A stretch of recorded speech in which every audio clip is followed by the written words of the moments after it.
కొండా సురేఖ గారు నిన్న కొన్ని వ్యాఖ్యలు చేశారు సమంత గారి పైన కానీ లేకపోతే నాగార్జున గారు కన్వెన్షన్ వీటిపైన మీ స్పందన ఏంటి వాటిపైన?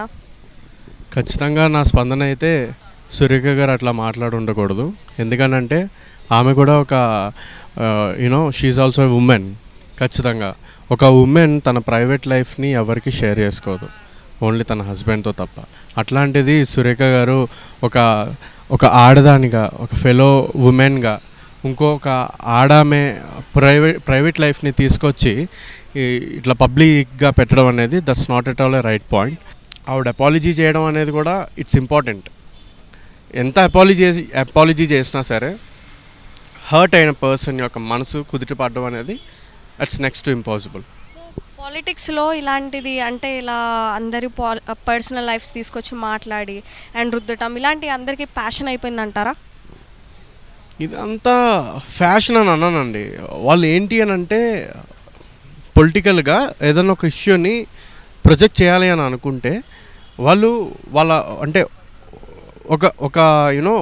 ఒక వైరల్ ఇష్యూనో లేదంటే ఒక కాంట్రవర్షియల్ ఇష్యూని తీసుకొని the project that problem. But మీరు ఒకవేళ అదే ప్రాబ్లమ్ని ప్రొజెక్ట్ చేయాలని అనుకుంటే దేర్ ఆర్ మెనీ అదర్ ఇష్యూస్ కదా. సో పొలిటికల్ ఇష్యూని తీసుకొచ్చి ఒక ప్రైవేట్ లైఫ్తో లింక్ చేయడం అనేది that's not at all a right thing. Politicians ఉంటారో వాళ్ళు ఇలాంటి మాటలు మాట్లాడటానికి కారణం కూడా అనుకోవచ్చు కదా మేబీ. అంటే వాటిని చూసి కూడా చాలామంది రెచ్చిపోతూ ఉండొచ్చు, రైట్? మనం అంటే మీకు మాట చెప్తాను దట్ ఒక విషయాన్ని వైరల్ చేయాలంటే social media is the best platform. ఒక మంచి విషయాన్నైనా ఒక చెడు విషయాన్నైనా వైరల్ చేయాలంటే social media is the best platform. So జనాలు దాన్ని ఎలా వాడుతున్నారు అనేది మనం చూడాల్సిన point.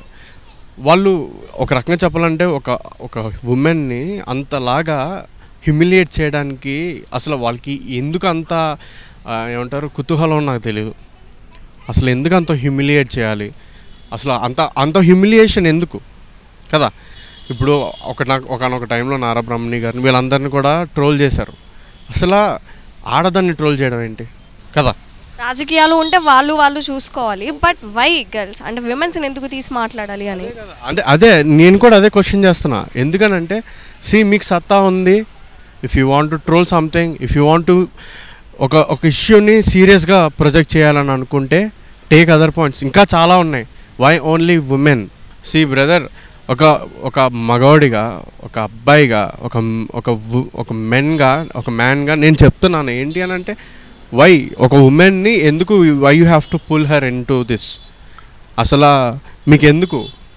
My question is that మీకెందుకు అట్లాగా? అంటే ఒక ఇష్యూని ఏదైనా మీరు పబ్లిసైజ్ చేయాలి, ఒక ఎక్స్ట్రీమిటీకి తీసుకెళ్ళాలి, మీకు ఫాలోవర్స్కి మీ వ్యూస్కి ఎందుకు ఒక ఆడదాని జీవితాన్ని బలి చేస్తారు?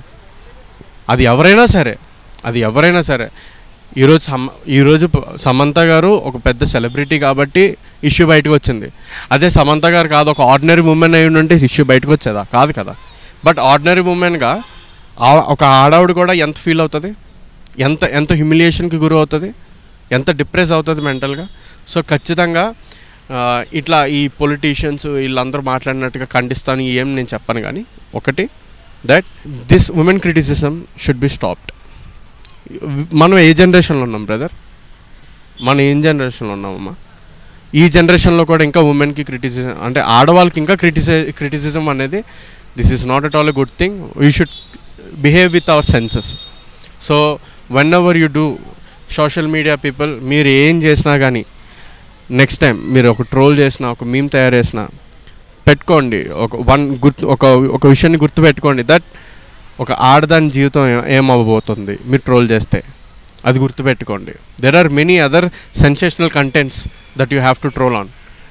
సో ఖచ్చితంగా I seriously oppose this issue whatever it is. Thank you.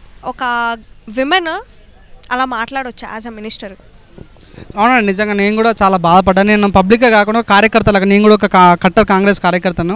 So నాకు బాధ అనిపించింది అంటే మన చూడండి అంటే అక్కడ ఇష్యూ ఏం చేద్దాం మీరు మొత్తం స్ట్రాటజీ మనం చూసినప్పుడు మనకు అర్థమైంది అసలు ఏం జరిగింది, అసలు ఎందుకు మాట్లాడిన కారణాలు వెతుకుతున్నప్పుడు.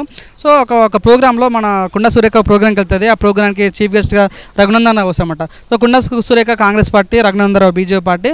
సో ఇద్దరు ఏంది అసలు వేరే పార్టీలు అయినప్పుడు ఒక ప్లేస్ కలుసుకోవడం ఏంది. సో కలుసుకోవడం పక్కన పెట్టేసి కండువాలు వేసుకోరన్నమాట.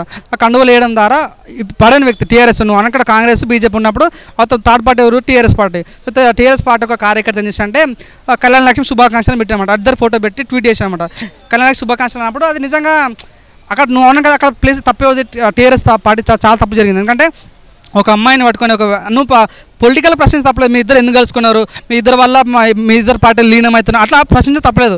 కానీ కళ్యాణ లక్ష్మి శుభాకాంక్షల వల్ల పర్సనల్ కొండా సురేఖ మేడంకి పర్సనల్గా డ్యామేజ్ అయింది. అక్కడ ఫస్ట్ తప్పు వెళ్దంటే టీఆర్ఎస్ పార్టీ చాలా తప్పు అయింది. ఎందుకంటే అప్పుడు కేటీఆర్ నిజంగా తప్పు అయిందని క్షమించమని ఆయనకు ఆ కార్యకర్త ఖండించిన తప్పు ఒక సరైన ఫీలింగ్ వచ్చేది. అక్కడ కేటీఆర్ సైలెంట్ ఉండడం వల్ల నిజంగా ఇంతకు ముందు నుంచి కేటీఆర్ గారు కూడా ఆవిడ పైన ఎన్నో విమర్శలు చేస్తూ ఉన్నారు. అంటే ఇవి దృష్టిలో పెట్టుకుని ఆవిడ ఇలా మాట్లాడారా? సో ఉండొచ్చు, అవునన్నా కాదన్నా గతం జరిగినవి ఉండొచ్చు, ఏమైనా ఉండొచ్చు.